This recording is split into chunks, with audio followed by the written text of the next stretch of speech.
Bismillahirrahmanirrahim. Assalamualaikum warahmatullahi wabarakatuh. Perkenalkan, nama saya Abdullah Haji Pramono. Dalam pertemuan kali ini saya akan membahas mengenai pengertian pengorganisasian. Yang pertama, organisasi dapat diartikan sebagai interaksi antara orang-orang yang ada dalam suatu wadah untuk melakukan sesuatu sebagai kegiatan untuk mencapai tujuan bersama. Dengan demikian dapat diketahui bahwa indikator adanya suatu organisasi yang pertama adalah adanya orang-orang yang bekerja sama, yang kedua adanya suatu kegiatan yang dilakukan secara bersama-sama, yang ketiga adanya tujuan bersama yang ingin dicapai suatu kelompok. Pengertian pengorganisasian secara Islam dituliskan dalam Quran surat Asy-Syaf ayat 4. Sesungguhnya Allah sangat mencintai orang yang jika melakukan sesuatu pekerjaan dilakukan secara itqan, yaitu tepat, terarah, jelas, dan tuntas. Dari pemahaman tersebut, maka pengertian pengorganisasian dapat dijabarkan sebagai berikut, yaitu yang pertama struktur organisasi, yang kedua bagian organisasi, yang ketiga spesialisasi kerja, dan yang keempat rantai komando. Struktur organisasi adalah kerangka-kerangka kerja di mana organisasi mendefinisikan bagaimana tugas yang dibaginya, sumber daya yang dimanfaatkan, dan departemen atau bagian yang dikoordinasikan. Kemudian bagian organisasi adalah penggambaran visual dari struktur organisasi yang memuat dua aspek penting, yaitu departementalisasi dan pembagian tugas. Yang ketiga, spesialisasi kerja.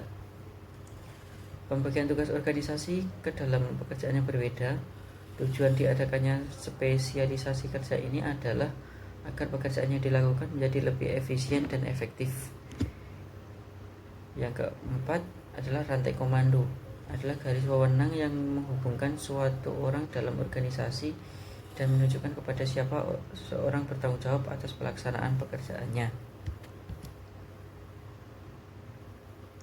Dalam rantai komando ini terikat dengan dua prinsip penting dalam manajemen. Yang pertama, kesatuan perintah, yang kedua, skalar. Kesatuan perintah berarti di mana setiap karyawan bertanggung jawab kepada supervisor. Yang kedua, skalar, yang menunjukkan kepada garis wewenang yang terdefinisikan dengan jelas, di mana jika ada tugas dan tanggung jawab yang berbeda harus jelas, sehingga semua karyawan dalam organisasi mengetahui terhadap siapa dan apa yang dipertanggungjawabkan dan bagaimana pelaksanaan tugasnya. Kemudian indikator proses pengorganisasian. Pelaksanaan proses pengorganisasian yang baik dapat dilihat dari indikator-indikator di bawah. Antara lain, yang pertama adanya pembagian kerja, yang kedua adanya departementasi, yang ketiga adanya bagian yang formal, yang keempat adanya rantai komando dan kesatuan perintah, yang kelima adanya hierarki manajemen, yang keenam adanya saluran komunikasi, dan adanya penggunaan komite. Struktur organisasi mencerminkan pengalokasian tugas, wewenang, dan tanggung jawab masing-masing orang yang ada di suatu organisasi, yang sesuai dalam firman Allah surat Al-An'am ayat 165, yang intinya adalah pembagian tugas dan wewenang kepada anggota sesuai dengan job desk masing-masing. Struktur organisasi dalam ayat yang saya sampaikan sebelumnya, Allah meninggikan seseorang di antara lain beberapa derajat. Itu artinya adalah kehidupan dunia pun manusia dengan yang lain itu tidak sama, sehingga sesungguhnya struktur dalam organisasi itu adalah sunatullah. Dan dalam ayat tersebut dijelaskan bahwa kelebihan yang diberikan merupakan ujian dari Allah bagi mereka yang menduduki struktur tersebut. Apakah mereka mampu melaksanakannya dengan baik atau tidak.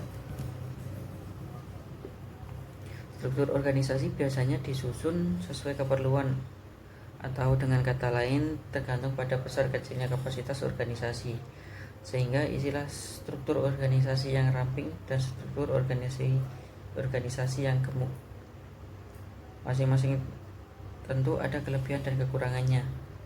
Struktur organisasi yang ramping hanya menyediakan sedikit pos jabatan tetapi kaya akan fungsi, sedangkan yang gemuk menyediakan banyak pos jabatan tetapi fungsinya yang biasa-biasa saja.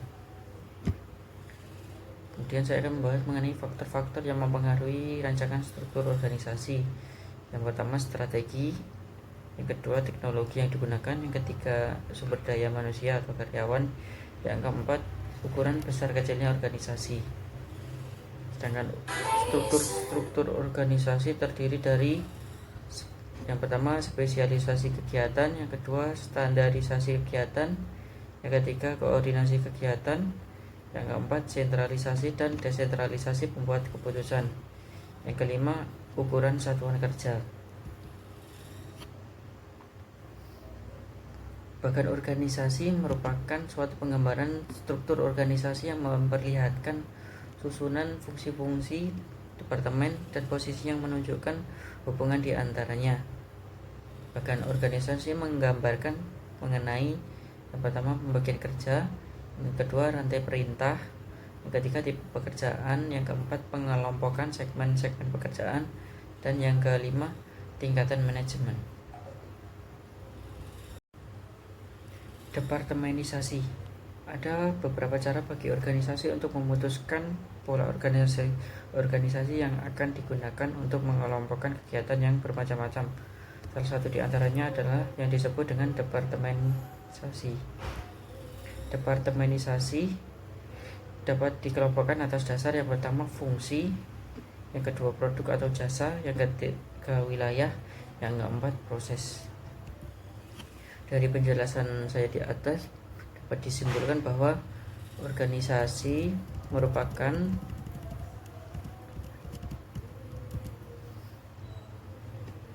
interaksi yang terjadi antara orang-orang dalam suatu wadah untuk mencapai tujuan tertentu. Dalam organisasi sangat penting peranan sumber daya manusianya, karena sumber daya manusianya adalah pelaku utama untuk menjalankan organisasi tersebut. Bagaimana mereka dalam melakukan proses organisasi untuk mencapai tujuan itu sangatlah penting. Dalam organisasi terdapat beberapa unsur. Yang pertama adalah sumber daya manusia, yang kedua adalah wadah, yang ketiga adalah tujuan, dan yang keempat adalah bagaimana proses organisasi itu berjalan. Demikian penjelasan singkat mengenai organisasi dan pengorganisasian. Sekian dan terima kasih. Assalamualaikum warahmatullahi wabarakatuh.